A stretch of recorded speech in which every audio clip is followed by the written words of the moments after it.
வார்த்தை ஏதும் பேசிட தோணல வாழ்வே இனி நீ தாண்டி காலம் அது பேசுற மாதிரி நானும் என தாரேண்டி மொத்த சன்மம் ஒன்று போக கொஞ்சம் பாரண்டி. நீ என்ன அங்கேயே பார்த்துட்டு இருக்கேன்? அது ஒன்றும் இல்லை பூமாரி, அன்னைக்கு சீனியர் கிருஷ்ணாவை உங்கள்கிட்ட கூட நான் குடிக்கிறேன்னு சொல்லிக்கிட்டு இருந்தால. ஆமாம், அதுக்கு என்ன இப்போது? நான் தான் அவர் அப்படிப்பட்ட கேரக்டர் இல்லை, அவர் நம்பர் கிடைக்காதன்னு காலேஜே தாவம் கிடக்குது அப்படின்ற மாதிரிலாம் சொன்னனே. நீங்கள் சொன்னதெல்லாம் கரெக்டு தான், அப்போ நான் அதை புரிஞ்சுக்கல. இருந்தாலும் நீங்கள் கொடுத்த பில்டப்புக்காக இப்போ நான் சொல்ல வரல. அதுக்கப்புறம் எங்கள் கல்யாணத்துக்கு அவர் வந்தார், அதாவது சரவணன் கல்யாணத்துக்கு. சரி, அதுக்கு என்ன இப்போ? இல்லடி, அவர் அன்றைக்கி வந்தப்போ கூட எங்கள் வீட்டுக்கு ஒரு குட்டி பாப்பா கெஸ்ட்டாக வந்திருக்கா. அந்த பாப்பா கிட்ட அவர் பேசிக்கிட்டு இருந்தாரா, அப்போ நான் அவரை திருப்பி திட்டேன்டி. என்னடி சொல்கிறேன்? அவர் நந்துக்குட்டிக்கு பொக்கே செஞ்சு கொடுத்து தான் விளையாண்டுட்டு இருந்தார். ஆனால் என் கண் பார்வையில் அவர் ஒரு குடிகாரன் அப்படின்னு எங்கள் அக்கா சொன்னது என் மைண்டில் நின்றுச்சா. அதை வச்சு அன்றைக்கி குழந்தைகிட்டலாம் பேசுகிற வேலை வச்சுக்காதீங்க, நீங்களே எப்போ எப்படி இருப்பீங்கன்னு தெரியாது, அப்படி இருக்கும்போது குழந்தைகிட்டலாம் ஏன் பேசுகிறீங்க அப்படின்ற மாதிரி கேட்டுட்டேன்டி அவரை. அடிப்பாவே, கிட்டத்தட்ட ஒரு குடிகார ரேஞ்சுக்கு பேசியிருக்கேன். ஆமாண்டி, அப்புறம் அவர் குடித்தது எங்கள் அக்கா சொன்னது எல்லாம் உண்மை தானே. அப்படி இருக்கும்போது எனக்கு அப்படி தான் தோணும். அப்புறம் தான் எங்கள் அக்கா இன்றைக்கி சொன்னான், அவங்க அண்ணி இருக்காங்கல்ல ரோஷினி, அந்த அக்கா ஆஃபீஸ்க்கு வந்தாங்களாம் அக்காவை பார்க்க. ஐயோ, அவங்க எதுக்கடி அக்காவை பார்க்க வந்தாங்க? அக்காவை பார்த்து அன்றைக்கி நான் கல்யாண மண்டபத்தில் கிருஷ்ணா சீனியரை பேசினால அதை அவங்க அண்ணி காதில் வாங்கியிருந்தாங்களாம். வீட்டுக்கு போய்ட்டு கிருஷ்ணா ரொம்ப ஃபீல் பண்ணாராம், ரொம்ப ஒரு மாதிரி ஸ்ட்ரெஸ் ஆகிட்டாராம். இனிமேல் அவர் அப்படிலாம் பேச வேணான்னு உங்கள் தங்கச்சிக்கிட்ட சொல்லுங்கள், அவன் பண்ணது தப்பாக இருந்தால் நாங்கள் பார்த்துக்குறோம், மற்றபடி இந்த மாதிரி பொது இடத்துலையோ 4 பேர் முன்னாடியோ இந்த மாதிரி உங்கள் தங்கச்சியை பேச வேணான்னு சொல்லுங்கள் அப்படின்னு சொன்னாங்களாம். என்னடி இந்தளவுக்கு பிரச்சனையை பெருசாக்கி வச்சுருக்கேன்? ஏய், நான் இப்படிலாம் அவன் நினைக்கவே இல்லை. அப்புறம் எங்கள் அக்கா சொன்னப்போ தான் தெரிஞ்சுது, அவங்க ஃபேமிலியில் இருக்கிற யாரோ தான் கிருஷ்ணாவை வீணாக்கிறதுக்காக, அதாவது அந்த குடிக்கு அடிக்ட் ஆகணுன்றதுக்காக ஏதோ பண்ணிகிட்ருக்காங்களாம். அது தெரியாமலே கிருஷ்ணா அந்த இதை பழகி போக இப்படி ஆகிட்டுருக்காரு. நானே கண்டுபிடிக்க ட்ரை பண்ணிக்கிட்டு தான் இருக்கேன். கூடிய சீக்கிரம் கிருஷ்ணா ரெக்கவர் ஆகிடுவார். எல்லோரும் முன்னாடியும் அவர் பாருங்கள் சூப்பராக வருவார். அது வரைக்கும் உங்கள் தங்கச்சிக்கிட்ட சொல்லி அவர் நேமை ஸ்பாயில் பண்ண வேணான்னு சொல்லுங்கள். ஏன்னா 2-3 இடத்துல தொடர்ந்து கிருஷ்ணாவை இன்சல்ட் பண்ணியிருக்காங்க, அதனால் உங்களை பார்த்து சொல்லிட்டு போகலான்னு வந்தேன் அப்படின்னு சொல்லியிருக்காங்க. என்னடி சொல்கிற, உண்மையாவா? ஏண்டி, இப்படிலாம் ஒருத்தவங்க நினைப்பாங்களா ஒரு பையனை வீணாக்கணும்னு? எங்கள் அக்கா சொன்னப்போ எனக்கே அதிர்ச்சியாக இருந்தது தெரியுமா? சே, பாவம்ல அவர். எங்கள் வீட்டு சைடு கூட வருவாரடி எங்கள் அண்ணனை பார்க்குறதுக்காக. ஆனால் வந்த இடம் தெரியாது, போகிற தடம் தெரியாது, அப்படி வந்துட்டு போவார். தேவையில்லாமல் ஒரு இடத்துல நிற்க மாட்டார், யாருக்கிட்டையும் பேச மாட்டார். ஏன் எங்கள் அண்ணனை பார்க்கவே வராரு. இதோ இப்போ எங்கள் அண்ணன் உன்னை பார்த்தோன்னே நல்லா இருக்கியாம்மா அப்படின்னு கேட்டுச்சு. அந்த மாதிரி கூட என்ன அவர் கேட்டது கிடையாது. ஏன்னா எந்த பொண்ணுக்கிட்டையும் பேசக்கூடாது, யார்கிட்டையும் எதுவும் வச்சுக்கக்கூடாதுன்னு அவர் மட்டும் வருவார், அவர் மட்டும் போவார். அப்படிப்பட்ட கேரக்டர்டி அந்த மனுஷன். அதான் நானே தெரியாமல் பண்ணிட்டேன், அவரை பற்றி டீட்டெயில் தெரியாமல். எனக்கு காலேஜ் டாப்பர் நல்லா படிப்பாருன்றதெல்லாம் தெரியும், அவர் போய் இப்படி குடிக்கிறாருன்ற வருத்தமே எனக்கு இருந்துச்சு. இப்படி ஒரு பையன் இப்படி படித்தது எல்லாத்தையும் மறந்துட்டு குடிச்சிட்ருக்கானே அப்படின்னு கூட தோணுச்சு. அதனால தான் ஏதோ ஒரு கோவம் நான் அப்படிலாம் பேசிட்டேன் அவர்கிட்ட. அப்புறம் எங்கள் அக்கா இன்றைக்கி சொன்னப்போ தான் எனக்கு தோணுச்சு ஒரு விஷயம், நம்ம தேவையில்லாமல் ஒருத்தவங்கள பற்றி புரிஞ்சுக்காமல் தப்பாக பேசக்கூடாது. அவங்களுக்கு என்ன பிரச்சனையோ அது நம்ம கண் பார்வையில் தெரியாதுல்ல, நம்ம கண்ணோட்டத்தில் மட்டும் பார்த்து அவங்கள தப்பாக பேசுகிறது ரொம்ப பெரிய தப்பு தானே. அப்போலேருந்து உனக்கு இருக்கிற பழக்கம், ஸ்கூல் படிக்கிற காலத்துலேருந்து உங்கள் அக்கா அண்ணன் சொல்கிறது தானே கேட்டு வளர்ந்துட்டுருக்க. அதனால் அக்ஷயா அக்கா நார்மலாக சொல்லியிருப்பாங்க, அது உன் மைண்டில் போய் சீரியஸாக பதிஞ்சிருச்சு. இதில் உன் மிஸ்டேக்கும் கிடையாது, நீ என்ன வேணும்னேவா பண்ண, அந்த மாதிரிலாம் நீ யாரையுமே பேச மாட்டேன். அவரை பேசுனதே எங்களுக்கு ஆச்சரியமாக தான் இருந்தது. அதாண்டி எனக்குமே இப்போ மனசு கஷ்டமாக இருக்குது, தேவையில்லாமல் அவரை கஷ்டப்படுத்திட்டோம். எங்கள் அக்கா என்கிட்ட சொன்னான், நீயா போய் தேடி மன்னிப்பு கேட்க தேவையில்ல, உனக்கு ஏதாவது பார்க்குற சுச்சுவேஷன் அவரை வந்துச்சு அப்படின்னா எனக்காக ஒரு டைம் சாரி சொல்லிடுடா அப்படின்னு எங்கள் அக்கா என்கிட்ட ரெக்வெஸ்ட்டாக கேட்டுக்கிட்டாடி. ஓ, அதான் அங்கே அவரை பார்த்துக்கிட்டே நிற்கிறியா? அங்கே தான் நிற்கிறாரு, போய் சாரி கேட்டு வந்துடுவாடி. கிருஷ்ணா சீனியர் ஏதோ முக்கியமான விஷயமா பேசணுன்னு எங்கள் அண்ணனுக்கு காலையிலே ஃபோன் அடித்தார். எங்கள் அண்ணனும் இவ்வளோ நாளாக ஊரில் இல்லைல்ல, வேலை விஷயமா வெளியூர் போயிருந்தது. எங்கள் அண்ணன் கூட மட்டும்தான் இந்த ஊரில் அவர் பேசுவார், அப்புறம் இன்னொரு பையன் கூட பேசுவார். எங்கள் அண்ணன் இன்றைக்கி காலையில் வந்துருச்சுன்னு தெரிஞ்சோடனே ஃபோன் அடித்தார், வாடா ஏதோ உன்னை பார்த்து பேசணும்னு சொல்லிட்டு. அதனால தான் எங்கள் அண்ணன் பஸ் ஸ்டாப் வழியாக தான் போகிறேன், உன்னை கூப்பிட்டு போய் விட்றேன்னு சொல்லிட்டு என்னையும் கூப்பிட்டு வந்து விட்டுட்டு போய் அவர்கிட்ட பேச போயிருக்கு. நீ இப்போ போய் பேச போனீன்னா யாராவது நம்ம ஊரில் பார்த்தா கூட தேவையில்லாத பிரச்சனை தாண்டி. பேசாமல் எனக்கு ஒரு யோசனை தோணுது, அப்படி பண்ணிட்டேன். என்னடி யோசனை? உனக்கும் போய் அவர்கிட்ட பேச தயக்கமாக இருக்குது. நேரில் எப்படி பேசுறதுன்னு உனக்கும் தெரியல. இதோ இப்போ நம்ம ஊரில் நிற்கிறாரு. இங்கே போய் பேசினாலும் 4 பேர் பார்த்தா உங்கள் குடும்பத்துலேயும் தப்பாக தான் நினைப்பாங்க. ஏன்னா உங்கள் குடும்பத்துக்கும் அவங்க குடும்பத்துக்கும் பகன்றது ஊருக்கே தெரியும். அதாண்டி நானும் யோசிக்கிறேன். வேறு எப்படி அவர்கிட்ட மன்னிப்பு கேட்குறது? ஏய், அதுக்கு தான் நான் சொல்ல வரேன். உங்கள் அக்கா அன்றைக்கி ஃபைல் கொடுக்கும்போது ஃபோன் நம்பரும் சேர்த்து தானே கொடுத்தாங்க. அவர் ஃபோன் நம்பர் தான் நீ வச்சிருப்பியே. ஒரு மெசேஜ் போட்டு விட்டுரு, இந்த மாதிரி சாரி தெரியாமல் பேசிட்டேன் அப்படின்னு சொல்லிட்டு. கால் பண்ணி கூட பேச தேவையில்ல. நீ தான் அன்றைக்கே சொன்னியே கால் பண்ண மாட்டேன்னு. ஜஸ்ட்டு ஒரு சாரி மெசேஜ் மட்டும் போட்டு விட்டுரு உன் திருப்திக்காக.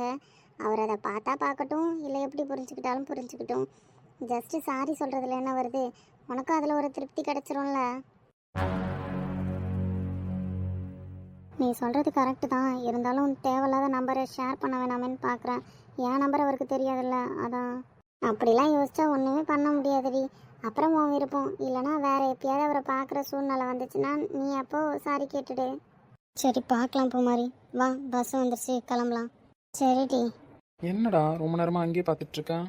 இதோ அந்த பஸ் ஸ்டாப்பில் ஒருத்தி நிற்கிறாளே, வாழ்நாளே அவளை தான் பார்க்கக்கூடாதுன்னு நினைக்கிறேன். ஏதாவது ஒரு சுச்சுவேஷனில் கடவுள் கண் முன்னாடி கொண்டு வந்து நிறுத்திடுறாரு. டேய், யாரு? என் தங்கச்சிவா சொல்கிறேன்? உன் தங்கச்சி கூட ஒருத்தி நிற்கிறாளே, அவளை சொல்கிறேன். யார்? வைஷ்ணவியா? அவள் பேர் வைஷ்ணவியா? பேர் கூட மறந்து போச்சு. அந்த அளவுக்கு அவள் என்னை போட்டு புரட்டி எடுத்திருக்கா. என்னடா சொல்கிற? ஒன்றை புரட்டி எடுத்திருக்காளா? காலேஜ் பஸ் வந்துருச்சு, கிளம்பிட்டா சாமி. எங்கே இங்கேயும் வந்து என்ன குடிகாரன்றோலன்னு வேற பயந்துட்டேன். டேய், என்னடா ஏதோ சொல்கிறேன்? நீ கொஞ்ச நாளாக இல்லைல்ல, அதனால நடந்த கதைலாம் உனக்கு தெரியாது. அப்படி என்னடா கதை நடந்துச்சு? நான் கூட சொன்னேன்ல, கொஞ்ச நாளாக தான்டா பீர் குடிச்சிட்ருக்கேன். ஆனால் நான் குடிக்கிற பீரில் ஏதோ எனக்கு ஒரு மாதிரி மயக்கமாகவும் இருக்குது, ஒரு மாதிரியாக இருக்குது. இதே நானாக ஒரு பீர் வாங்கி குடிக்கும்போது எனக்கு தெரியல. நம்ம தோஸ்து இருக்கானே, அவன் வாங்கி கொடுக்கும்போது மட்டும் எனக்கு ஏதோ ஒரு ஃபீல் ஆகுது. அந்த டேஸ்ட்டே எனக்கு அடிக்ட் ஆன மாதிரி தோணுதுறான் அப்படின்னு கூட சொன்னல. ஆமாம் சொன்னேன். நான் கூட இனிமேல் எதுவும் பண்ணாதரா, நான் ஊருக்கு வந்துடுறேன். அதுக்கப்புறம் எது வந்தாலும் இதை பேசி முடிவு எடுக்கலாம். அது வரைக்கும் ட்ரிங்க்ஸ் பக்கமே போகாத, உன் ஃபேமிலிக்கு தெரிஞ்சால் பெரிய பிரச்சனை ஆகிடுன்னு சொன்னேன். நானும் விட்டு தான் வச்சுருந்தேன். அப்புறம் நடுவில் கொஞ்சம் போயிட்டு தான் இருந்தது. அப்போ தான் எங்கள் அண்ணன் இந்த பில்டிங் கட்டிகிட்டு இருந்தாங்கள்ல, காம்ப்ளெக்ஸு, அந்த டாக்குமெண்ட் வெரிஃபிகேஷனுக்காக விவோ அவங்க அக்ஷயா இருக்காங்கள்ல, அவங்கள்ட்ட கொடுத்து வச்சுருந்தேன். போய் டாக்குமெண்ட்டை வாங்கிட்டு வந்து வீட்டில் வைக்க சொன்னாங்க. அன்னைக்குன்னு பார்த்து நான் குடிச்சிருந்தேன். அதோடய அந்த ஆஃபீஸ்க்கு போயிட்டேன். கவர்மெண்ட் ஆஃபீஸ்க்காக குடிச்சிட்டு போனேன். இப்படி தான் குடிச்சிட்டு போனான்னு எனக்கு இது வரைக்கும் தெரியலடா. அந்த டாக்குமெண்ட்டை அவங்க தங்கச்சிக்கிட்ட கொடுத்து அமிச்சாங்க வாங்கிக்க சொல்லி. நான் அர்ஜென்ட்டாக வேணும்னு கேட்டேன்னா, அதனால் வேறு ஆப்ஷன் இல்லை. அன்றைக்கி அவங்களுக்கு உடம்பு வேறு சரியில்லை. அதனால் இவகிட்ட கொடுத்து அமிச்சிட்டாங்க. இவ வர டைமுக்கு நான் தூங்கிட்டேன். காலேஜ் எடுத்துகிட்டு போயிட்டா. அதனால் நம்ம காலேஜுக்கு போயிருந்தேன் இவகிட்ட வாங்குறதுக்காக ஃபைலை. அப்புறம் என்ன, காலேஜுக்கு போனப்போ ஃபஸ்ட் டைம் குடிகாரன் அப்படின்னு பேச ஆரம்பித்தா. அதுவும் அவள் ஃப்ரெண்டுக்கிட்டலாம் தான் அவன் தங்கச்சி இன்னொரு திருப்பாளி, அந்த ஃபாரின் கேர்ள் மாதிரி, அவகிட்ட எல்லாருக்கிட்டையும் சொல்லிட்டா. அதுக்கப்புறம் அவங்க வீட்டுக்கு புதுசாக ஒரு டாக்டர் வந்திருக்காரு நம்ம ஊருக்கு கூட, சரவணன் சொல்லிட்டு. அவங்க மேரேஜ் நடந்தது. அதுக்கு அண்ணன் அப்பா எல்லோரும் போயிருந்தாங்க. கார் பிரேக் டவுன் ஆகிடுச்சு. வேறு கார் எடுத்துகிட்டு வாடான்னு சொன்னான் அண்ணன். சரின்னு எடுத்துகிட்டு போயிட்டு வெளியில் நின்றுட்டு இருந்தேன். அங்கே அவங்க வீட்டு குழந்தை ஒன்று நின்றுச்சு. அதுக்கிட்ட பேசிக்கிட்டு இருந்தேன். அங்கேருந்து வேகமாக வந்து, நீங்களே ஒரு மாதிரியான ஆள், குழந்தைகிட்டலாம் பேசுகிற வேலை வச்சுக்காதீங்க, எங்கள் வீட்டு குழந்தை, இந்த மாதிரிலாம் நீங்கள் பேசக்கூடாது அப்படின்னு ஆட ஆரம்பிச்சிட்டா. ஐயோ, இவ்வளோ தரம் பண்ணாளா? ஆமாண்டா, அவங்க அக்கா சொன்னது அப்படியே அவன் மண்டையில் ஏறிடுச்சு. நான் குடிகாரன்னு முடிவு பண்ணியே கிட்டத்தட்ட சின்ன குழந்தைங்கிட்ட பேசினதுலேருந்து அன்னைக்கு அவங்க காலேஜில் ஃப்ரெண்டுங்கள்ட்ட பேசின வரைக்கும் அவ்வளோ இன்சல்ட் பண்ணிட்டா. அதுவும் அந்த குழந்தை முன்னாடி பேசினது எனக்கு ரொம்ப ஒரு மாதிரி அசிங்கமாயிடுச்சு. வீட்டுக்கு போயிட்டு நானே என்னை மாரி குடிக்க ஆரம்பிச்சிட்டேன். எங்கள் அண்ணி கண்டுபிடிச்சி அன்றைக்கி ஒரு பிரச்சனையே நடந்து போச்சு. அதுலேருந்து இப்போ கண்ணிலே படக்கூடாதுன்னு நானும் ஒதுங்கி தான் போயிட்டுருக்கேன். இன்றைக்கி எதர்ச்சியாக பார்க்குற சூழ்நிலை வந்தது. எங்கே ஓ முன்னாடியே வந்து என்ன குடிகாரன்றவாளுன்னு நினச்சேன். ஆனால் பரவாயில்ல, காலேஜ் பஸ் ஏறி போயிட்டா. பரவாயில்லையாடா, ஒன்றையும் மிரட்டுறதுக்கு ஒருத்தி இருக்கா போலையே. டேய், திமிரு தானே உனக்கு? பின்ன நான் கவர்மெண்ட் ஆஃபீஸ்க்கு குடிச்சிட்டு போயிருக்கேன். அதனால் அவங்க அக்கா சொன்னதை அவன் மண்டியில் ஏறிடுச்சு. அப்புறம் கல்யாணத்தில் ஒன்று பார்த்தப்பையும் அந்த நோட்டிஃபிகேஷன்லேயே பார்த்துருப்பா. அதனால தான் அப்படி ஆகிடுச்சு. மற்றபடி அவள் ரொம்ப நல்ல பொண்ணு, எனக்கு தெரியும்டா. எப்படிப்பட்ட பொண்ணாக இருந்தாலும் இருந்துட்டு போகிறா. நம்மளுக்கு சங்காத்தமே வேணாம் சாமி. அவளை பார்த்து ஒதுங்கி போகிறதே நல்லது தான். கொஞ்சம் நெஞ்சம் இருக்கிற மரியாதையும் வீணாக்கிடுவா போல். எனக்கு இப்போலாம் அவளை பார்க்கவே ஒரு மாதிரியாக இருக்குது. சரி வீடு, இப்போ இதுக்கு அந்த டாப்பிக்காக தான் போயிட்டாலே. ஆமாம், என்னையா அவசரமாக வர சொன்னேன்? உனக்கு ஒரு குட் நியூஸ், ஒரு பேட் நியூஸ். நீ சொல்கிறது ரெண்டுமே எனக்கு தெரிஞ்சு பேட் நியூஸாக தான் இருக்க போதுன்னு நினைக்கிறேன். எதுக்கும் குட் நியூஸ் நீ ஏன் சொல்லியிருக்க, அதையே ஃபஸ்ட்டு சொல்லு, அதுக்கப்புறம் பேட் நியூஸை சொல்லலாம். மச்சான், அப்படிலாம் சொல்லக்கூடாது. சினுங்காதரா, ராமன் சீதையிலேருந்து இதே மாதிரி சொல்லி தான் ஏமாற்றிக்கிட்டு இருக்க.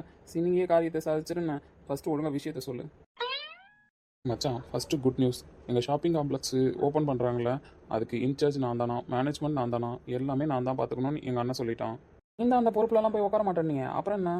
ஒரே வழியாக நான் தான் உட்காந்தாகணும்னு முடிவு எடுத்துட்டான். அதனால் நானும் பொறுப்பு எடுத்துக்கலான்னு முடிவு பண்ணிட்டேன். நம்மளும் படித்து முடிச்சு ரொம்ப நாள் வெட்டியாக சுற்றிட்டோம்ல, அதான் எனக்காக இல்லைனாலும் உனக்காக வச்சு இந்த வேலையை பார்க்கலான்னு இருக்கேன். எனக்காக பார்க்க போறியா? ஆமாம் மச்சான், ரொம்ப நாளாக வேலை வெட்டி தேடிக்கிட்டே தான் இருக்கேன், கிடைச்ச பாடு இல்லை. நம்ம ஊரில் இருக்கணும்னு உனக்கும் ஆசை, அதான் அப்படியே 2 ஆசையும் நிறைவேற்றிடலாமேன்னு முயற்சி பண்ணிட்டு இருக்கேன். ஏய், ஓவரா இன்சல்ட் பண்ணுறேன்னா கோச்சுக்காத மச்சான். இனிமேல் வேலை வெட்டிலன்னு யாரும் சொல்ல முடியாது. நான் தானே இன்சார்ஜ் இனிமேல் அந்த ஷாப்பிங் காம்ப்ளெக்ஸ்க்கு. நீ மேனேஜராக இருந்துட்டு போ. அந்த போஸ்டிங்கை உனக்கு தந்துடலான்னு முடிவு பண்ணியிருக்கேன். நம்மளையும் யாரும் பிரிக்க முடியாது, இந்த ஊரை விட்டு நம்மளை யாரும் துரத்த முடியாது. எப்படி? டேய், சீரியஸாவா சொல்கிற இல்லை எப்பயும் காமெடி பண்ணுற மாதிரி பண்ணிட்டு இருக்கியா? மச்சான், உன் மேலே சத்தியமாடா நான் போய் சொல்லுவேனா? அதுவும் உன் வேலை விஷயத்தில் நீ எவ்வளோ சின்சியராக வேலை தேடிட்டு இருக்கேன்னு எனக்கு நல்லாவே தெரியும்டா. ம், சத்தியெல்லாம் தேவையில்லாத பண்ண மாட்டேன். அப்போ ஓகே தான். அப்போ எனக்கு வேலை கிடைச்சிச்சு அப்படி தானே? டெஃபினெட்லி. சரி, அப்புறம் அந்த பேட் நியூஸ் என்ன, அதை சொல்லு. மச்சான், நீ ஒர்க் பண்ணுறதுக்கு ஏற்ற மாதிரி உனக்கு பர்ஃபெக்ட் சேலரி எல்லாமே உனக்கு தந்துடுவேன். ஆனால் இந்த வேலை வாங்கி கொடுத்ததுக்கு யூஸ்ஃபுல்லாக நீ எனக்கு திருப்பி ஏதாவது ஒன்று பண்ணணும்னு நினைப்பல்ல? யாரு? இந்த வேலை நீ கொடுத்ததுக்கு நான் ஏதாவது பண்ணணும்னு நான் நினைக்கிறேன், அது உனக்கு தெரியுது அப்படி தானே? ஆமாம் மச்சான், அப்போ உனக்கு எனக்கு ஏதாவது பண்ணணும்னு தோணலையா? நான் பண்ணணும்னு நினைக்கிறேனோ இல்லையோ, ஆல்ரெடி நீயே என்னை வச்சு ஏதோ பண்ணணும்னு முடிவு பண்ணிட்டு தான் வந்திருக்க. அது என்ன முடிவுன்னு கொஞ்சம் சொல்கிறியா? மச்சான், ஸ்டார்டிங்லேயே சொல்லிட்டேன், சின்னங்க அடி வாங்கிடுவேன். சொல்லு. ஒன்றும் இல்லை மச்சான், சிம்பிளான விஷயந்தான். நீ படித்த இன்ஜினியரிங்கை மறந்துட்டு கொஞ்ச நாள் லாயர் மாதிரி நடிக்கணும். மச்சான், என்ன ஏதாவது கேஸில் மாட்டி விட போறியா? அப்படி ஏதாவது பிளான் இருந்தால் சொல்கிறா. உன் வேலையை வேணாம், ஒன்று வேணாம், நான் போய் வேற எங்கேயாவது வேலை தேடிக்கிறேன். மச்சான், அப்படிலாம் இல்லைன்னா எங்கள் அண்ணன் அண்ணியை சேர்த்து வைக்கிறதுக்காக ஒரு சின்ன பிளான். அவங்க லைஃப்பில் நிறைய ப்ராப்ளம் வந்துட்டு போயிடுச்சு. அதனால தான் எங்கள் அண்ணன் டிவோர்ஸ் ரேஞ்சுக்கு போயிட்டான். எங்கள் அண்ணியை இப்போ வேணான்னு சொல்கிறான். முதல்ல எங்கள் அண்ணி வேணான்னாங்க, இப்போ எங்கள் அண்ணன் வேணாங்கிறான். அதான் எப்படியாவது அவங்கள சேர்த்து வைக்கணும். உனக்கே தெரியும்லடா, அவங்க எனக்கு அப்பா அம்மா மாதிரி. அவங்க லைஃப்பில் ஒரு பிரச்சனைனா என்னால் தாங்க முடியுமா? அப்படியே சென்டிமெண்ட்டாக லாக் பண்ணிவிடுவான். அதுவும் மூஞ்ச ஒரு மாதிரியாக வச்சுக்கிட்டு. மூஞ்ச பற்றியே நல்லா சரி செஞ்சு தொலைக்கிறேன், நீ என்னன்னு சொல்லு. பிரகாஷை நம்பினோர் கைவிடப்படார். ஆனால் பிரகாஷ் நம்பர் எல்லாரும் பிரகாஷை கைவிட்டுறாங்கடா. அது மட்டும் ஏன் புரிய மாட்டுது? என்ன நீயும் நடுத்தருவில் விட்றாதண்ணா? மச்சான், அதெல்லாம் ஒன்றும் இல்லை, பார்த்துக்கலாம். நாளைக்கு நீ லாயராக மட்டும் வா. உனக்கு சொல்லித்தரத்துக்கு உண்மையான லாயரும் ரெடி. அவங்க பேச்சு கேட்டு நீ எங்கள் அன்னிக்கு பேசுகிற மாதிரி பேசி எங்கள் அண்ணனையும் எங்கள் அண்ணியும் சேர்த்து வச்சா சரிதான். ஆமாம், அந்த ஒரிஜினல் லாயர் யார்? மச்சான், அது மட்டும் சர்ப்ரைஸ்னு நீ நேரில் பார்த்து தெரிஞ்சுக்கோ. டே, நீ சர்ப்ரைஸ்ன்னு சொல்லும்போதே எனக்கு அடி வயிறலாம் கலங்குதுடா. அப்படி எதுவும் கலங்க வச்சிட மாட்டியே? சே, அப்படிலாம் கலங்க வைக்க மாட்டேன் மச்சான். நீ ஒன்றும் பயப்படாதானே. நாளைக்கு வா, உனக்கு உண்மையிலே அது சர்ப்ரைஸாக தான் இருக்கும். நம்பி வரேன், பார்த்துக்கோ. ஏதோ நீ வேலைலாம் எனக்கு போட்டு தரேன்றதுனால அந்த நன்றி உணர்ச்சி, அதாவது கடமையில் உனக்கு இதெல்லாம் பண்ணுறேன். ஆனால் என்ன பழி வாங்கணும்னு மட்டும் முடிவு பண்ணி எங்கேயா தள்ளி விட்றாதானே? அப்படிலாம் சொல்லக்கூடாது, தயவு செஞ்சு செய்யுங்காதரா. என்னைய காலைல இந்த பக்கம் வந்திருக்கேன்? ஏன் வரக்கூடாதா? வரலாம், தப்பு ஒன்றும் இல்லை. இவ்வளோ காலையிலே வந்திருக்கியே, அதனால கேட்குறேன். சும்மாதான் என் தங்கச்சியை பார்த்துட்டு போகலான்னு வந்தேன். ஆமாம், நைட்டு ஒரே கச்சேரி அமையும் உங்கள் வீட்டில், உனக்கு தெரியாதா? யோ, என்ன சொல்கிற? கச்சேரியா? ஆமாம், நைட்டு உங்கள் அண்ணனுங்க பூரா குடிச்சிட்டு ஒரே அலப்பறையாமே. ம், எங்களுக்கு தெரிஞ்சாலும் தெரியாத மாதிரி தான் நடந்துப்போம். ஒரு தங்கச்சிக்கிட்ட போய் அண்ணன் குடிச்சானான்னு கேட்டால் எப்படி பதில் சொல்லுவா? யோ, நீ என்ன லூஸா இல்லை லூஸு மாதிரி நடிக்கிறியா? ஆமாம், நைட்டு அவனுங்க குடித்த விஷயம் யாருக்குமே வீட்டில் தெரியாது. நாங்களே எப்போவா தான் கண்டுபிடிப்போம். ஆனால் உனக்கு வரைக்கும் நியூஸ் தெரிஞ்சு நீ வந்திருக்க அப்படின்னா யார்? உன் தங்கச்சி அன்பழகி அதுக்குள்ளே நியூஸ் சொன்னாலா? உங்கள் அண்ணன் மட்டுமா குடித்தான்? உங்கள் அண்ணன் ஃப்ரெண்டு, என் மாப்பிள்ளை எல்லாரும் குடிச்சிருக்காங்க. இந்த மாதிரி மாப்பிள்ளை குடிச்சிட்டாரு அப்படின்னு ஃபோன் போட்டு கேட்டு நான் குடித்தப்ப எங்கள் அம்மா ஒரு வைத்தியம் பார்த்தாங்க. அதான் என்ன வைத்தியம் நான் பார்த்தோம், என்ன கொடுக்கலாம் டாக்டருக்கு தெரியும் அப்படின்லாம் என்கிட்டே ஃபோன் போட்டு கேட்குறேன். எனக்கே ஒரே சங்கடமாக போச்சு. என்னது, நீ குடிப்பியா? இதுக்கு பேர் தான் தவளை தன்வாயால் கெடுன்னுவாங்களே, அந்த பொழுமொழி எனக்கு மட்டும்தான் பொருந்தும். இவகிட்ட மட்டும் வளரியே மாட்டிப்போம். ஏய், உங்கள் அண்ணனுங்க குடிக்கிறானுங்க, அவனுங்கன்னா குடிக்காரனா அப்பப்போ ஃப்ரெண்டு கூட சேரும்போது ஜாலியாக குடிக்கிறானுங்க. அந்த மாதிரி தான் நானும் எப்போவாது பியர் மட்டும். அப்போ சார் குடிப்பீங்க அப்படி தானே? ஏய், ஒன்ஸ் அப்பானிய டைம் குடித்தேன். என் தங்கச்சிக்கு என்னைக்கு தெரிஞ்சு என் தங்கச்சி என்னை தெளிய வச்சு செஞ்சாலோ அதுலேருந்து குடிக்கிறத விட்டுட்டேன். எனக்கு தெரிஞ்சு நைட்டு என் மாப்பிள்ளையும் வச்சு செஞ்சிருப்பா. மனுஷன் இதுக்கப்புறம் மோந்து கூட பார்க்க மாட்டாரு சரக்க. யோ, குடியாரனை திருத்த 1000 வழி இருக்கு. ஆனால் உன் தங்கச்சி பேசியே திருத்திட்டா பத்தியா புருஷனையும் உன்னையும்? அப்போ உண்மையிலே என் மாப்பிள்ளைக்கு சம்பவம் பண்ணாளா? சம்பவம் பண்ணாலாவா? பாவம் சரவண அண்ணன். காலையில் தூங்குனாரா எழுந்தாரான்றதே தெரியாமல் குளிக்க வச்சு 4:30 மணிக்கெலாம் கோயில் வாசலில் கொண்டு போய் நிறுத்தி பட்டையை போட்டு மனுஷனை உட்கார வச்சிருக்கா. பாவம், அவரை பார்த்தா எங்களுக்கே சிரிப்பு வருது தெரியுமா? அப்போ வீட்டில் இருக்கிறவங்களுக்குலாம் தெரிஞ்சு போச்சா? அப்படிலாம் இல்லை, சும்மா கோயிலுக்கு போயிட்டு வந்திருந்தா 2 பேருமே சொன்னாங்க. வீட்டில் இருக்கிறவங்களும் பெருசாக கேட்டுக்கல. அப்போ ஓகே, மாப்பிள்ளை தப்பிச்சிட்டாருன்னு நினைக்கிறேன். இதுக்கப்புறம் மனுஷன் சரக்க மோந்து கூட பார்க்க மாட்டாரு. ஐயோ, இனிமேல் நீ குடிச்சான்னு வச்சுக்கோயேன், அதே மாதிரியே, அதாவது உன் தங்கச்சி மாதிரியே நானும் ஃபாலோ பண்ணுவேன்னு. அப்போ தான் ஒன்னெல்லாம் மாற்ற முடியும். ஏய் நான் தான் குடிக்கிறத விட்டுட்டேன்றனே. விட்டா சரி, இல்லைன்னா பின் விளைவுகள் வேறு மாதிரி இருக்கும். அப்படி இருக்குங்க மேடம். ஐயோ, என்ன கிட்டலாம் வந்து பேசுகிறேன்? ஆமாம், உனக்கு சின்ன வயசுலேருந்தே இந்த ஜாதி மல்லிகைப்பூ தானே ரொம்ப பிடிக்கும். ஆமாம், உனக்கு எப்படி தெரியும்? சின்ன வயசுலேருந்தே நோட் பண்ணியிருக்கேன். நீ ஒத்த சிண்டு போட்ட காலத்துலேருந்து ரெட்டை சிண்டு போட்ட காலத்துலேருந்து அப்புறம் ஜடை போட்ட காலம் வரைக்கும் இந்த பூவை மட்டும்தான் உன் தலையில் நான் பார்த்துருக்கேன். அப்போ அக்ஷயாவை அப்பப்போ சைட் அடிச்சிருக்கேன். ம், அப்படின்னு சொல்லலாம். சைட் அடிக்கும்போது தானே பார்க்க முடியும். ஏன் இந்த பூ உனக்கு பிடிக்காதா? பூ பிடிக்காதாவா? வாசம் அங்கேருந்து இழுத்ததுனால தானே இவ்வளோ கிட்ட வந்து நிற்கிறேன். அப்போ பூ வாசனையில் தான் கிட்ட வந்திருக்க, எனக்காக வரல, அப்படிதானே? பூ வாசனைக்கு முன்னாடி இந்த பொண்ணோட பார்வையே என்னை கட்டி இழுத்துருது. அதுக்கப்புறம் தானே பூவி கண்ணுக்கு தெரிஞ்சது. அது சரி, ஏதாவது சொன்னா பேசியே சமாளிச்சிருன்னு. ம், சமாளிக்க வேண்டிதான். அப்புறம் ஐ ஐ யூ யூ நத்திங். என்ன சேம் டைலாக் ரிவெஞ்சா? அப்படிலாம் இல்லைங்க மேடம், சொல்கிறப்ப நாங்களே சொல்லுவோம். நீங்கள் இதையே என்ன சொல்ல பாடில்ல. எங்கே கல்யாணம் பண்ணுறது, எனக்கு உன் கையால் பூ வாங்கி கொடுத்து நான் வைக்கிறது, அப்புறம் மற்றதெல்லாம் நடக்கிறது. அவசரப்படாதடி, எல்லாம் நடக்கிறப்ப நடக்கும்னா. நடக்குமா இல்லை கனவாவே போயிடுமான்னு தெரியலையே. கண்டிப்பாக நடக்கும். இந்த கருப்பு பொட்டு உனக்கு ரொம்ப அழகாக இருக்கு. உண்மையாவா? உண்மையாக தான். அந்த நிலா பளிச்சுன்னு தெரியும்போது அதுக்கு எதுவும் திருஷ்டி பற்றக்கூடாதுன்றதுக்காக இந்த கருப்பு பொட்டு வைப்பாங்கள்ல, அந்த மாதிரியே இருக்குது. இந்த அருளழகன் இந்த அக்ஷயா மனசில் இருக்கிறதுக்கான வெளிப்பாடு தான் இந்த கருப்பு பொட்டு. வேற எந்த பொட்டும் வைக்க தோண மாட்டுது. கண்ணாடி முன்னாடி போய் நின்னாலே என் கருவ பையன் தானே தெரியறான். அதனால அவன் ஞாபகமாக எப்பயுமே கருப்பு பொட்டு தான் வைக்கணும்னு தோணுது. அவ்வளோ பிடிக்குமா இந்த மாமாவை? மாமாவோட கலர் தான் இந்த அக்ஷயாவுக்கு ரொம்ப பிடிக்கும். இந்த கருவேப்பையில தான் ரொம்ப பிடிக்கும். அப்போ மாமாவுக்காக மாமாவை பிடிக்கல, மாமா கலருக்காக தான் பிடிச்சிருக்கு, அப்படி தானே? ஆமாம், இந்த கருவேப்பைய கலருக்காக தான் கருவேப்பையனை பிடிச்சது. ஏய், என்ன மாமா, உன்கிட்ட இதுதான் பிடிக்கும் அதுதான் பிடிக்கும்லாம் இல்லை மாமா. உன்கிட்ட எல்லாமே எனக்கு பிடிக்கும். அது உன் கலர் ஆகட்டும், உன் அழகாகட்டும், உன் திறமையாகட்டும், நீ உன் குடும்பத்து மேலே வச்சுருக்கிற பாசம், உன் அத்தை குடும்பத்து மேலே வச்சுருக்கிற பாசம் எல்லாமே எனக்கு பிடிக்கும். தனித்தனியாக என் அருளழகன் மாமாவை இதுக்கு தான் பிடிக்கும்லாம் எனக்கு சொல்ல தெரியல. எனக்கு என் மாமானாலே பிடிக்கும், அவ்வளோதான். அக்ஷயா, நீ கிடைக்க நான் கொடுத்து வச்சிருக்கணும் தெரியுமா? எவ்வளோ கொடுத்து வச்சுருக்கீங்க சார்? ஒன்று கூட கொடுத்த மாதிரியே தெரியலையே. அப்புறம் நிறைய கொடுத்து வச்சுருக்கேன்னு வேறு சொல்கிறீங்க. அதெல்லாம் நான் எங்கே வச்சேன்னு எனக்கு மறந்து போச்சே. ஏய், என்ன டபுள் மீனிங்கா?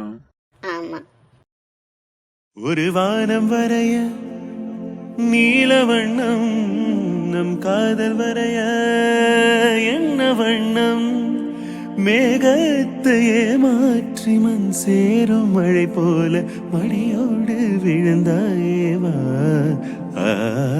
பூவாசம் புறப்படும் பெண்ணே.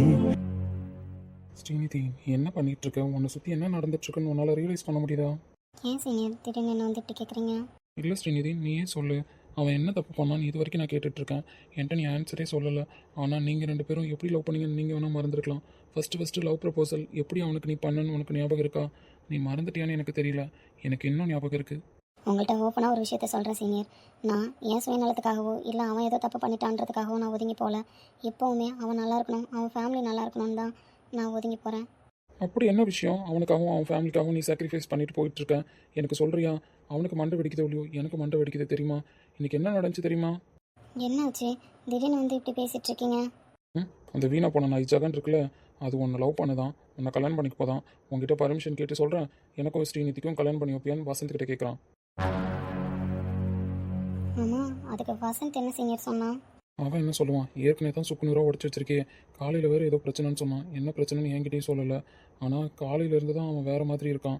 ஜெகன் கிட்ட ஸ்ரீநிதிக்கு ஓகேனா கேட்டு சொல்லு, என் தலைமையிலே கல்யாணம் பண்ணி வைக்கிறேன் அப்படின்னு சொல்லியிருக்கான். உண்மையா அப்படியே சொன்னான்? அப்படி தான் சொல்லுவான் ஸ்ரீநிதி, அப்படி தான் சொல்லுவான். வேற எப்படி சொல்கிறான் அவனை? நீ தான் அவ்வளோ கேவலமாக அவனை நடத்திட்டு இருக்கியே. எந்த அளவுக்கு நீங்கள் 2 பேரும் லவ் பண்ணீங்கன்றதை நினச்சி பார்த்துட்டு எது வந்தாலும் பேசு ஸ்ரீநிதி. என்னால் மறக்கவே முடியல. நீ ஃபஸ்ட்டு அவனை லவ் பண்ணுறேன்னு அவங்ககிட்டயே சொன்னேன். எப்படி வந்து என்கிட்ட பேசணும்னு உனக்கு ஞாபகம் இருக்கா? சீனியர் தயவு செஞ்சு என்கிட்ட இதை பற்றி பேசாதீங்க. வசந்த் ஜெகன் யாரையுமே எனக்கு கல்யாணம் பண்ணிக்க விருப்பம் கிடையாது. ஃபர்ஸ்ட் ஆஃப் ஆல் கல்யாணத்துல எனக்கு விருப்பம் கிடையாது.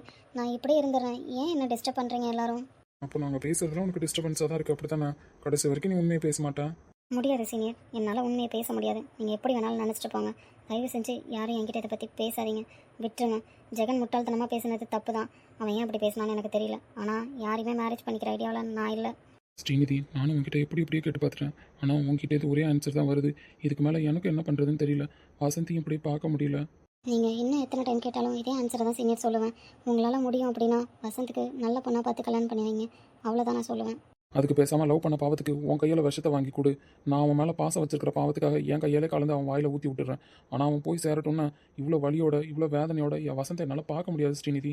உனக்கு விளையாட்டா தெரியுதான்னு தெரியல. தூக்கி போட்டுட்டு இன்னொரு பொண்ணை கல்யாணம் பண்ணிக்க சொல்கிறது. அவனால் அது முடியாது ஸ்ரீநிதி.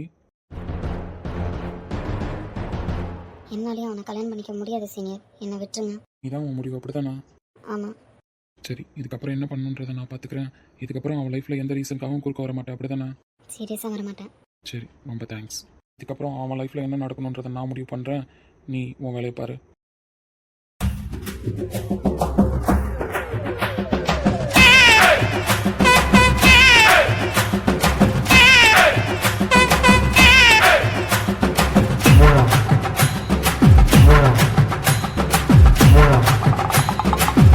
ஏன் மச்சான், அவளை பார்த்து தெரிச்சோடி வந்து நீ இங்கே நிற்கிற. ஆனால் அவள் ஒன்றை பக்கம் வரலையாட்டுருக்கேடா. மச்சான், அதாண்டா எனக்குமே பயமாக இருக்குது.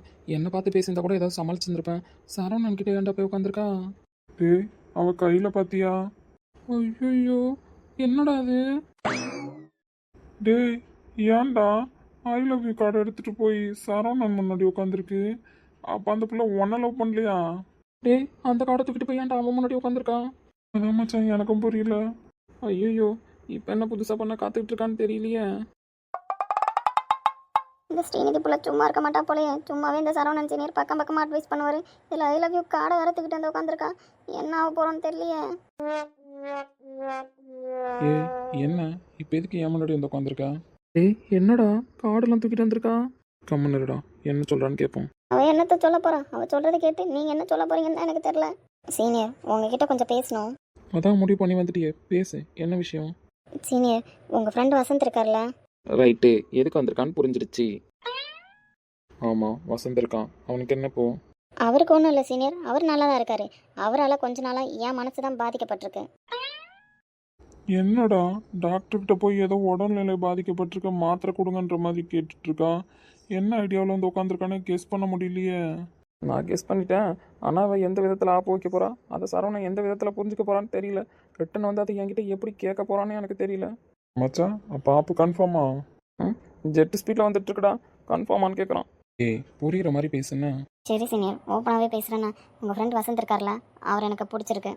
ஏதோ ஜலதோஷம் பிடிச்சிருக்குன்ற மாதிரி அசால்ட்டாக சொல்கிறாளே. அந்த மனுஷன் வேறு எந்த ரியாக்ஷன் இல்லாத உட்காந்துருக்காரு. ஐயோ, மச்சான், செம்ம லவ் ப்ரப்போசல்றா, செம்ம ஷார்ப்பும் கூட. எங்கே அடித்தா எங்கே வலிக்கணும் கரெக்டாக வந்திருக்காளே. ஏய், என்ன சொல்ல வரப்ப நீ? அதான் சீனியர், வசந்த் சீனியரை எனக்கு பிடிச்சிருக்கு. அவர்கிட்ட நான் அப்ரோச் பண்ணலான்னு தான் நினைக்கிறேன். ஆனால் அவர் தான் உங்களை கேட்காம எதுவுமே பண்ண மாட்டாருன்னு காலேஜே பேசுதே. அப்புறம் நான் மட்டும் விதி விலக்கா? So you mean? I think love Vasanth senior. சூப்பர்டா. ஏய், என்ன இப்படி பேசிகிட்டு இருக்க? 3rd இயர் தானே படிக்கிற, உருப்புற வேலையை பார்க்கலாம்ல. இப்போ எதுக்கு லவ் அப்படி இப்படின்னு சுற்றிட்டு இருக்கேன்? ஏன் சீனியர், லவ் பண்ணுற யாரும் உருப்பட மாட்டாங்களா? அப்படி ஏதாவது டிக்ஷனரியில் நோட் பண்ணி வச்சுருக்காங்களா என்ன? அப்படி ஏதாவது இருந்தால் என்கிட்ட சொல்லுங்கள், அதை பார்த்து படித்து தெரிஞ்சுக்கிறேன். தேவையில்லாமல் யோசிச்சு கன்ஃபியூஸ் ஆகிட்டு இருக்காத. ஒழுங்காக படிச்சுட்டு ஃபைனல் இயரை கம்ப்ளீட் பண்ணிவிட்டு அதுக்கப்புறம் எது வந்தாலும் பேசு. சீனியர், நான் தேவையோட தான் யோசிச்சு கன்ஃபியூஸ்லாம் பண்ணிக்கல, டிக்ளேர் பண்ணிட்டு தான் வந்திருக்கேன். எனக்கு வசந்தை பிடிச்சிருக்கு. I love Vasanth. அடி பாவி, இப்படி ஒரு லவ் ப்ரப்போசலை யாருமே பார்த்துருக்க மாட்டாங்க தெரியுமா? என்னடா ஒன்றை லவ் பண்ணிட்டு போய் சரவணன் கிட்ட ப்ரப்போஸ் பண்ணிட்டு இருக்கான்.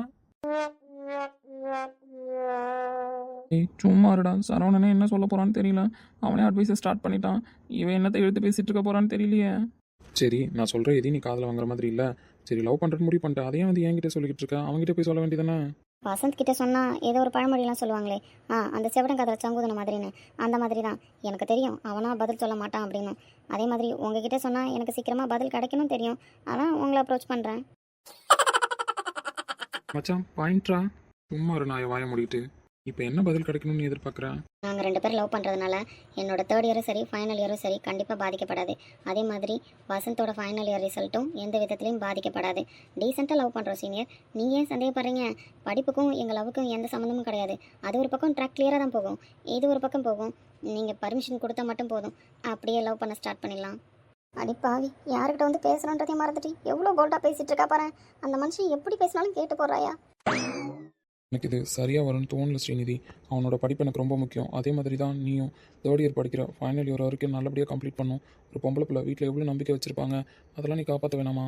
ஐயோ சீனியர், தயவு செஞ்சு அட்வைஸ் பண்ணாதீங்க. இதெல்லாம் பழைய அட்வைஸ்ன்னு. இப்போ இருக்கிற பசங்களாம் ஸ்மார்ட்டாக தான் இருக்காங்க, அதெல்லாம் படிச்சிடலாம், ஒன்றும் பிரச்சனை கிடையாது. எனக்கு இப்போ தெரிய வேண்டியதெல்லாம் வசந்த் என்ன லவ் பண்ணுவானா பண்ண மாட்டானான்றது தான். ஸ்ரீநிதி, எனக்கு அவன் படிப்பும் முக்கியம், உன் படிப்பும் முக்கியம். அதனால் எனக்கு டைம் வேணும், யோசிச்சு தான் சொல்லுவேன். எவ்வளோ டைம் வேணாலும் எடுத்துக்கோங்க சீனியர். அதுக்கு முன்னாடி எங்கள் 2 பேர் மேலேயும் நம்பிக்கை வைங்க. அந்த நம்பிக்கை ஏன் உங்களுக்கு வரமாட்டுது? உங்கள் ஃப்ரெண்டு மேலே உங்களுக்கு நம்பிக்கை இல்லையா? அவன் மேலே எனக்கு நிறையாவே நம்பிக்கை இருக்குது. அவனால் உன் படிப்பும் வீணாகக்கூடாதுல்ல, அதையும் தான் யோசிக்கிறேன். சீனியர், நான் தான் சொல்லிட்டேனே நல்லபடியாக 2 பேரும் முடிப்போன்னு சொல்லிட்டு. உங்களோட பதிலுக்காக தான் அவனும் வெயிட்டிங். நேற்று நைட்டு கூட நான் ஹாஸ்டலுக்கு வந்தேன். அவன் என்கிட்ட பேசவே மாட்டேன்னு அவாய்ட் பண்ணுறான் தெரியுமா? அஜய் சீனியர்கிட்ட வேணாலும் கேளுங்களேன், அவர் தான் கூட வந்தார்.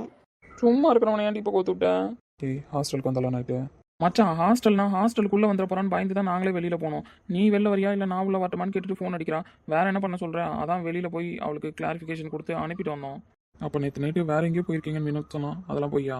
டேய், நீ தப்பாக நினைப்பான்னு அவன் மறைச்சிட்டான்டா, வேறு ஒன்றும் கிடையாது. அதுவும் அவனா மறைக்கணும்னு நினைக்கல, நான் தான் அப்படி சொல்லிட்டு அவனை கூட்டிகிட்டு போனேன். டேய், சோலி முடிஞ்சிடா, கோத்து விட்டா. நைட்டு உங்களையும் வச்சு செய்ய போகிறான், என்னையும் வச்சு செய்ய போகிறான். ஏன்னா நைட்டு 3 பேருமே சேர்ந்து அவன் காதில் பூ சுற்றி இருக்கோம். சீனியர், அஜய் சீனியருக்கு எதுவும் தெரியாது. நான் தான் அப்படி வந்து நின்றுட்டு கால் பண்ணேன். அதனால தான் என்ன பண்ணுறதுன்னு தெரியாமல் 2 பேரும் வந்துட்டாங்க. ஸ்ரீநிதி, லவ்க்கு நான் ஒன்றும் அகைன்ஸ்டாக நிற்கல. இந்த லவ்வால் உங்கள் 2 பேரோட படிப்பும் பாதிக்கப்படக்கூடாதுன்றதுல தான் நான் கிளியராக இருப்பேன். நான் தான் கிளியராக சொல்லிட்டேனே சீனியர், படிப்பு வேறு லவ் வேறுன்னு சொல்லிட்டு. கண்டிப்பாக என் படிப்பு எந்த விதத்துலையும் பாதிக்கப்படாது. அவர் படிப்பு பாதிக்கிற அளவுக்கு நான் நடந்துக்கவும் மாட்டேன். ஆமாம், இந்த அளவுக்கு அவனை பிடிச்சிருக்கிறதுக்கான காரணம் என்ன? அவரோட இன்னசென்ட்டான கேரக்டர் தான். அதையும் தாண்டி ஒரு ஃப்ரெண்டுக்கு இவ்வளோ ரெஸ்பான்ஸ் கொடுத்து நீங்கள் தான் எல்லாமே அப்படின்னு நினச்சிட்டு இருக்கிற ஒரு மனுஷன் ஃப்ரெண்டுக்கு இவ்வளோ இம்பார்ட்டன்ட் தரும்போது கூட வாழ போகிற ஒய்ஃப்க்கும் சரி லவ்வருக்கும் சரி இம்பார்ட்டன்ட் கொடுப்பாருன்னு நான் எதிர்பார்க்குறேன். அப்படிப்பட்ட ஒருத்தர் கூட என்னோடய லைஃப் ஜேர்னி ஸ்டார்ட் பண்ணணும்னு நினைக்கிறேன். இதில் தப்பு எதுவும் இல்லையே. சொல்லப்போனால் உங்கள் 2 பேரோட பாண்டிங்கை பார்த்து தான் எனக்கு அவர் மேலே லவ்வே வந்துச்சு.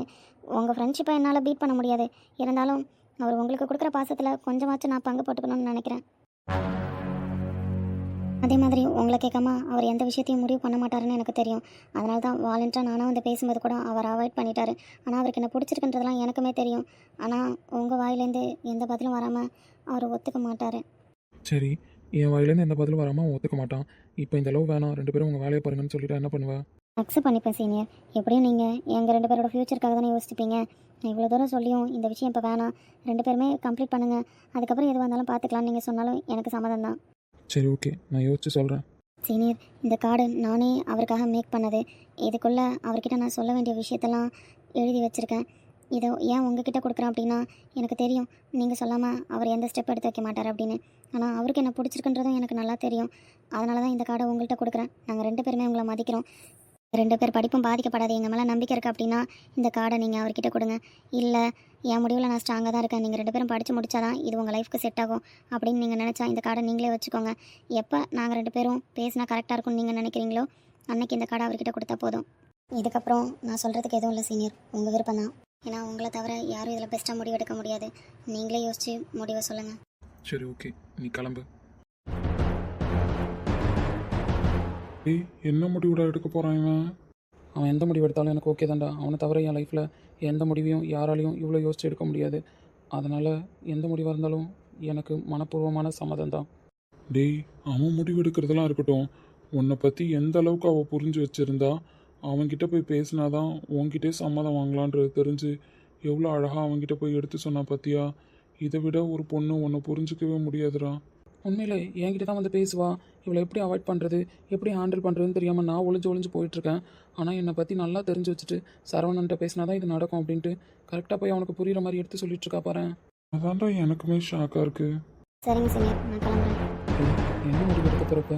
அவள் ஸ்ட்ராங்காக தான் பேசுகிறா. அவள் பேசுகிறத பார்த்தா அவள் ஃப்யூச்சர் எந்த விதத்துலையும் பாதிக்கப்படுற மாதிரி தெரியல. ஏன்னா அவங்ககிட்ட போய் டேரெக்டாக சொல்லாமல் முடிவை நீங்கள் எடுங்க, நீங்கள் தான் எல்லாமே அவருக்கு அப்படின்னு என்கிட்ட வந்து பேசணும்னு அவளுக்கு எப்படி தோணுச்சுன்னு எனக்கு தெரியல. எப்போவுமே நான் யோசிக்கிற ஒரே விஷயம், அது சுயநலமாக கூட இருக்கலாம், ஏன் எல்லாரோட பார்வைக்கு கேவலமாக கூட தோணலாம். லைஃப்பில் எப்போவும் எந்த சூழ்நிலையிலும் என் வசந்தை நான் இழந்துடக்கூடாதுன்னு நினைப்பேன்டா. அவனுக்கு எதை வச்சு கேட்டான்னு எனக்கு தெரியல. உன் லைஃப்பில் யார் வந்தாலும் சரி, என் லைஃப்பில் யார் வந்தாலும் சரி, நம்ம நட்பு எப்பயுமே பிரியக்கூடாது அப்படின்னு சொன்னான். ஆமாம், அன்னைக்கு கேட்டான். அவன் சொன்ன மாதிரி அவன் லைஃப்பில் இந்த பொண்ணு வந்திருக்கா. அவள் எப்படி என்ன நினச்சான்னு தெரியல. ஆனால் வசந்தோட லைஃப்பில் எல்லாமே நீங்கள் தான். நீங்கள் எடுக்கிற முடிவுக்கு தான் அவர் கட்டுப்படுவார். நீங்கள் யோசிச்சு சொன்னாலே அவர் ஃப்யூச்சர் நல்லாயிருக்கும் அப்படின்னு என்கிட்ட வந்து நின்னா பற்றியா? அப்போவே அவள் எங்கள் ஃப்ரெண்ட்ஷிப்பை ஜெயிச்சிட்டா மச்சான். இவ எப்பயுமே எங்கள் ஃப்ரெண்ட்ஷிப்பை பிரிக்க நினைக்க மாட்டான். ஏன்னா லவ், மேரேஜ் இது ரெண்டுமே லைஃப்பில் ஒருத்தவங்களுக்கு ரொம்ப இம்பார்ட்டண்டான விஷயம். அந்த லவ்வை அவள் டேரெக்டாக போய் வசந்த் கிட்ட சொல்லாமல் என்கிட்ட வந்து சொல்லி உங்களுக்கு என்ன தோணுதோ அந்த முடிவை நீங்கள் எடுங்க அப்படின்னு சொன்ன பற்றியா? ஆமாம், அது எனக்குமே ஆச்சரியமாக தான் இருக்குது. எல்லாருமே இந்த ரெண்டு விஷயத்துலையும் பொசசிவாக தான் இருப்பாங்க. லவ்வையும் யாருக்கும் விட்டு தர மாட்டாங்க, லவ் பண்ணுற பையனையும் யாருக்கும் விட்டு தர மாட்டாங்க. இவ கொஞ்சம் டிஃப்ரெண்ட்டான கேரக்டர் தான். அதுதான் மச்சான், எனக்குமே இப்போ வரைக்கும் ஷாக்காக இருக்குது. அவள் எங்கள் ஃப்ரெண்ட்ஷிப்புக்கு மரியாதை கொடுத்து என்கிட்ட வந்து பேசுகிறான். அப்படிப்பட்டவ என் வசந்தை என்கிட்டேருந்து பிரிக்க மாட்டாடா. இந்த விஷயத்தில் நான் சுயநலமாகவே யோசிக்கிறேன்னு வச்சுக்கோயேன். எனக்கு வசந்தோட படிப்பு முக்கியம், ஸ்ரீநிதியோட படிப்பு முக்கியம். அதனால் கொஞ்சம் யோசிச்சு தான் இதில் முடிவெடுக்கணும். டேய், நீ நினைக்கிற மாதிரி அவங்க 2 பேர் ஃப்யூச்சருமே பாதிக்கப்படாது. நீ நினச்ச மாதிரி அவன் சிட்டிலே பெரிய டாக்டராக வந்து நிற்பான் பாரு. அதுதான் மச்சான் எனக்கு வேணும். பார்க்கலாம், விதி இதுதானா, அதை யாராலையும் மாற்ற முடியாது. இருந்தாலும் யோசிச்சு நாளைக்கு பதில் சொல்லிடலாம். நீ இப்போ சேர்த்து வைக்கிறியோ இல்லை ஃப்யூச்சரில் சேர்த்து வைக்கிறியோ அது எனக்கு பிரச்சனை இல்லை. ஆனால் உங்கள் 2 பேர் ஃப்ரெண்ட்ஷிப்பை புரிஞ்சுக்கிட்டு ஒருத்தி அவன் லைஃப்பில் வரப்போகிறான்றதை நினச்சா எனக்கு உண்மையிலே ரொம்ப சந்தோஷமாக இருக்குடா. என் வசந்த் லைஃப் லாங் என் கூட ட்ராவல் பண்ணுவான்ல மச்சான். யாராலையும் அவனை என்கிட்டேருந்து பிரிக்க முடியாதுல்ல. யாராலையும் பிரிக்க முடியாது. நீ எந்த கவலையும் பட தேவையில்ல. இப்போதைக்கு அவன் ஃப்யூச்சருக்கு இது கரெக்டாக தப்பான்னு மட்டும் யோசிச்சு நீ முடிவை சொல்லு.